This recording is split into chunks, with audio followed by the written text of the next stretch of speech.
Good morning, students. Once again, welcome to the Sun Public Schools online classes. How are you all? I hope you are fit and fine. So, we will continue our chapter 3 synthetic fibers and plastic. First part में हमने introduction read कर लिया था. I hope कि आपको समझ में आया होगा. नेक्स्ट है what are synthetic fiber. Synthetic fiber क्या है?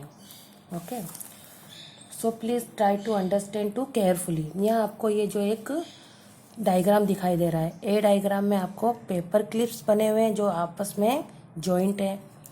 सेकेंड वाले आपको डायग्राम में क्या दिखाई दे रहा है?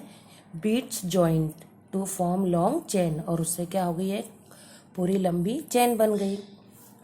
तो यहाँ आपको जो ये एक बीट्स दिखाई दे रहा है या एक चीज़ दिखाई दे रही है, ये क्या है? ये एक यूनिट है. This one unit is known as monomer.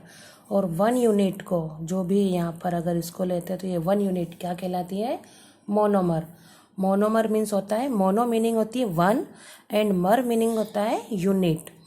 तो मोनोमर मतलब एक unit. So A monomer is a simple unit of given chemical molecule. For example the monomer is the natural fibre. Monomer क्या है? एक नेचुरल फाइबर है. Cotton is simple molecule of glucose.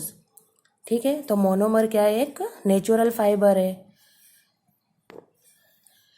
So however in all natural fiber the monomers join in a large number. जब monomers एक units large numbers में joint होती है to form a long chain, तो क्या बनती है? एक long chain of molecules.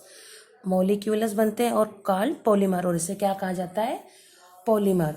Means this monomer is continuously repeated again and again and again and again and again is form like a chain.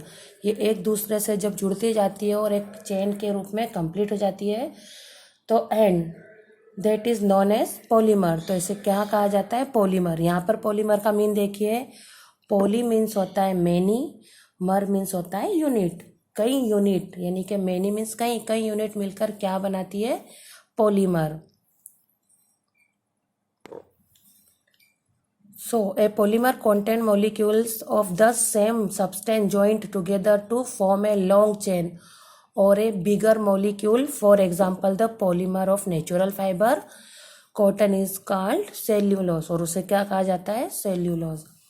Mean shortcut में अगर आपको समझाया जाए तो मोनोमर वो होते हैं जो वन यूनिट्स होती है जो आपस में जॉइंट होकर एक दूसरे से मिलकर एक लॉन्ग चेन बनाती है, और उस लॉन्ग चेन को क्या कहा जाता है? पॉलीमर. तो आप पॉलीमर और मोनोमर का मीन्स अच्छे से समझ चुके हैं. So students, monomer and polymer आपको अच्छे से समझ में आ गए होंगे. अब natural fibres and artificial fibres. Natural fibres है तो नेचुरली वो नेचर से प्राप्त होते हैं, और आर्टिफिशियल फाइबर है तो artificial fiber are commonly called synthetic fiber और मैन मेड फाइबर्स. इसे आर्टिफिशियल फाइबर को आपको पता है मैन मेड फाइबर से या इसे व्यक्तियों के द्वारा बनाया जाता है. Now types of synthetic fibre.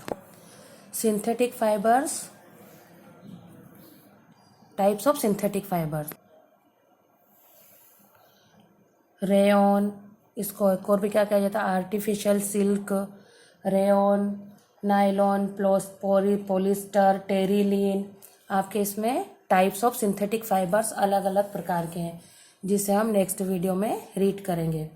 I hope कि आपको ये पॉलीमर और मोनोमर, प्लास्टिक और प्लास्टिकसिटी अच्छे से लर्न हो गई होगी. यहाँ पर आपको शॉर्टकट में एक्सप्लेन किया हुआ है, आप इसे रीड करेंगे और समझ लेंगे. So good day and take care.